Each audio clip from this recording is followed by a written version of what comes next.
us now to discuss the many political developments of the last few hours, let alone the last few minutes. CNN political analyst Julie Hirschfeld-Davis, CNN political commentators Paul Begala and Jason Miller.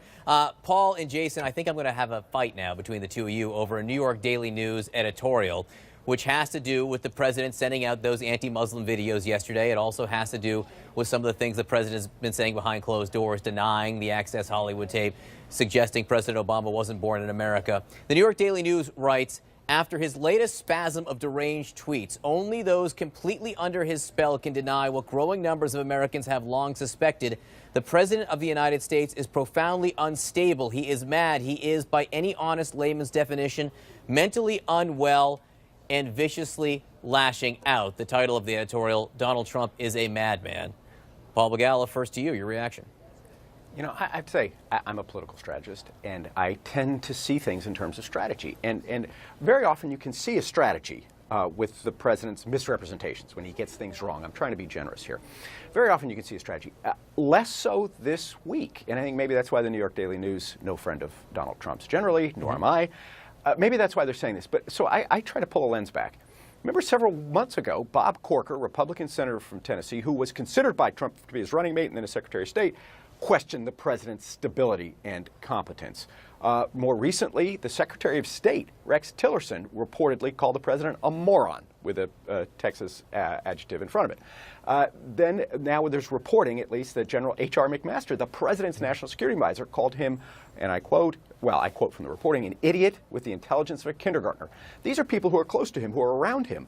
And they see a man with the finger on the nuclear button who may not be stable. I think the president needs a checkup from the neck up. His staff needs to get him to a doc and do an evaluation. I think that's, if he had a physical problem, right? If he tore a cartilage in his knee, they'd take him straight to a doc and the doc would patch him up. I do think that it's in the national interest for the president to get some help here. Jason Miller.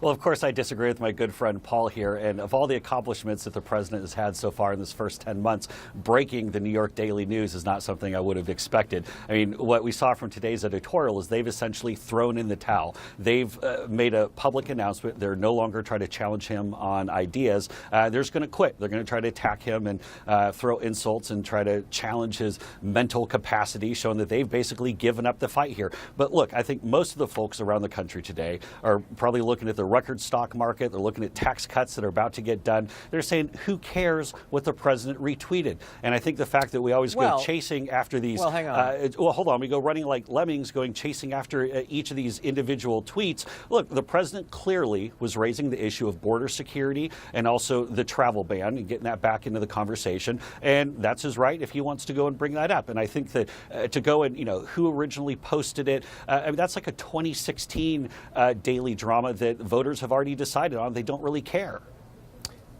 I think the issue is if he is sending stuff out, sending videos out that are anti-Muslim by any definition, if he is sending things out that were first sent around by an ultra-nationalist group in Britain, so offensive to the British Prime Minister and your greatest ally that she has felt the need to talk about it twice over the last 24 hours. Also, if you're saying things behind closed doors, as Julie's paper is reporting here, that aren't true, you know, questioning the validity of the Access Hollywood tape, suggesting again that President Obama wasn't born in the United States. Does that speak to something going on, or is it intentional? And Julie, specifically to the issue, you know, of the videos which were sent around, they are having consequences. It isn't just, oh, this is Twitter, you know, we can push this off to the side anymore. The British Prime Minister is having to respond to this twice. Members of Parliament are calling on a meeting to be canceled with the president in Britain, and one MP, I should say, is calling on the president to be thrown in jail. Well, absolutely. And I mean, it is the case that we've seen the president use his Twitter account many, many times in the past, all through the campaign, certainly in the first 10 months of his presidency, in this way. He likes to push buttons. He likes to say outrageous things. He thinks his base loves it.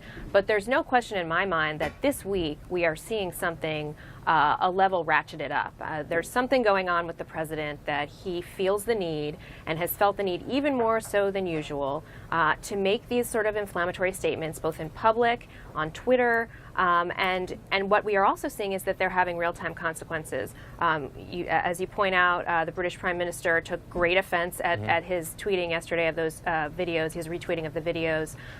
We also saw him sort of rage tweet the Democratic leaders earlier this week, and that had an immediate consequence in that Chuck Schumer and Nancy Pelosi decided not to show up at the White House for a meeting later that day.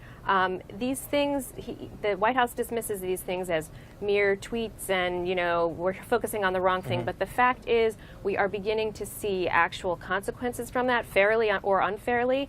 And what's also clear is that the president doesn't seem to care about that. His response yesterday to Theresa May was not to in any way back down from what he had circulated on social media, but actually sort of to come back at her personally and saying, we're fine, you have a problem in the UK. And for an American president to say that to a British prime minister, given the history of the relationship, is really something extraordinary to see. Yeah, Paul McGall, not only does the president not seem to care, but Paul Ryan doesn't seem to care, and Congress doesn't seem to care. And this must gall you. This all may be happening this week. You may hate it, but I think the president is going to get his tax cut this week. It really looks like the Senate will pass it this week, and then it will go to conference. He will get the legislative achievement that he wants here. He likely will. And that's what, again, those of us who hope that the president is simply dishonest and not delusional, we can cling to that. We can say, look, maybe he's distracting us because the tax bill is deeply unpopular, enormously unpopular. Over 50% of Americans oppose it. Well, maybe he's doing a smart thing. Maybe he's trying to divert it. But there's a lot of ways to divert without retweeting basically Britain's version of the Ku Klux Klan. There's a lot of ways to divert without using a racial slur about Native Americans in front of Native American war heroes. There's a lot of ways to divert without people starting to worry that you're unhinged. And I want to come back to this.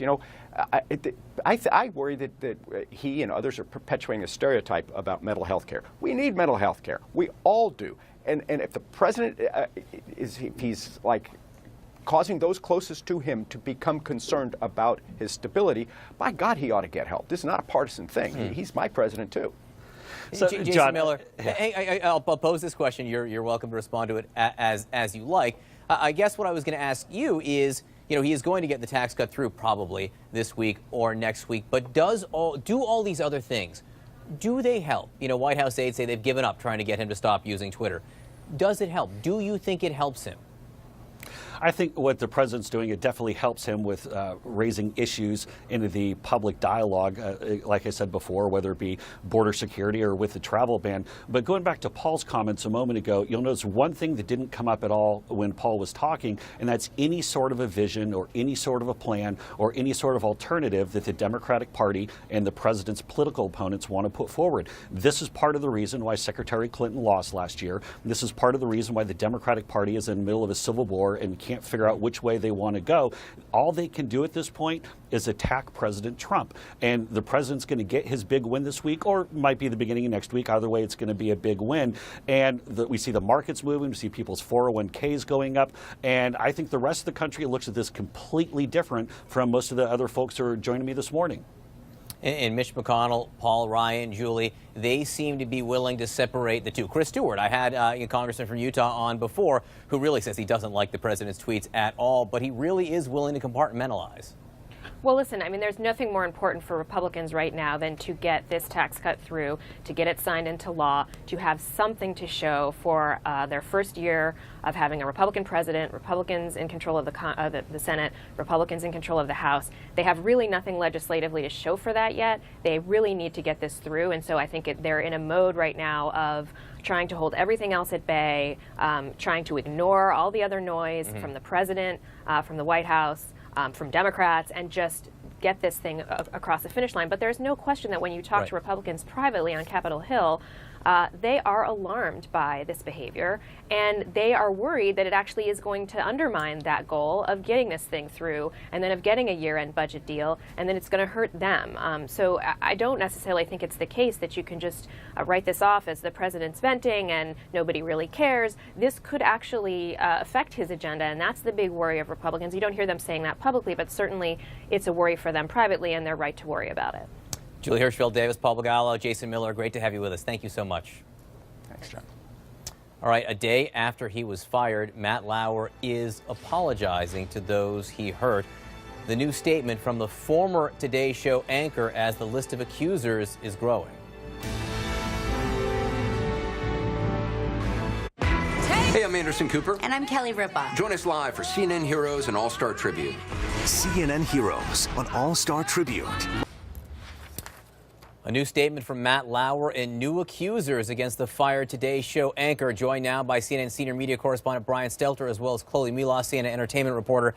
Brian, first to you. This statement from Matt Lauer, we did not hear from him just after he was fired. Now we have. That's right, and he says he is truly sorry. Here's a part of what he's saying in this statement that was announced at 7 a.m. this morning. He says, "Words, there are no words to express my sorrow and regret for the pain I have caused others by my words and actions. To the people I have hurt, I am truly sorry. As I'm writing this, I realize the depth of the damage and disappointment that I have left behind at home and at NBC." Now, Lauer went on to say, "Some of what's being said about me is untrue or mischaracterized, but there is enough truth in these stories to make me feel embarrassed and ashamed." Now, a lot of what was said and happened over the last 24 hours had to do with the New York Times investigation into Matt Lauer. There's also a Variety report out today. Chloe, what's Variety reporting? You know, Variety had been working on, I know the two writers, Ramin and Elizabeth, who wrote the Variety story, and they had been working on it for 2 months, as Brian also knows. And in there, they spoke to several people who claim that Matt Lauer acted allegedly indecently. And, you know, they detail all of that. But I spoke to them just moments ago, and they told me that they are still speaking to more women that have come forward to them. They're working on another story and vetting those as we speak. So unfortunately, I do not think that those are the only allegations against Matt Lauer. I think it's telling that 2 women contacted NBC yesterday after Lauer was fired to bring new charges. And tell me about one of those stories. The New York Times did put this one out, Brian. I think the most disturbing account in the New York Times is this 2001 incident where a woman alleges she was summoned to Lauer's office, where then he proceeded to have sex with her, undressed her, had sex with her, and at one point she passed out, had to be helped by a nurse. So she left the company a year later, never told management about what happened. She said she felt ashamed and did not want to come forward. In this current climate, this current national tipping point, she felt she could now speak. Talk about this current climate. Chloe, we have breaking news we reported just moments ago. Russell Simmons has stepped down from his various organizations. Yes, so Russell Simmons has just released a lengthy statement saying that he is stepping down from his various companies after he has been accused of sexual assault and harassment. A screenwriter by the name of Jenny Lumet has just detailed an encounter that she alleges took place in 1991, where she claims that Simmons forced her to have sex with him. Now, he says, Simmons, in his statement that he just gave to CNN, that he remembers the night very differently, but that he apologizes to Jenny and that he doesn't want to be a distraction to all of the companies that he has built, so he is stepping down. Remember, he has Rush Communications. He also was the co-founder of Def Jam. He has various apparel lines. So there are a lot of people that work for him, but he's employing some other people now to take his place. Chloe Milas, Brian Stelter, thanks so much for being with us. Appreciate it. A lot of news today on that front. There's major news developing on another front as well.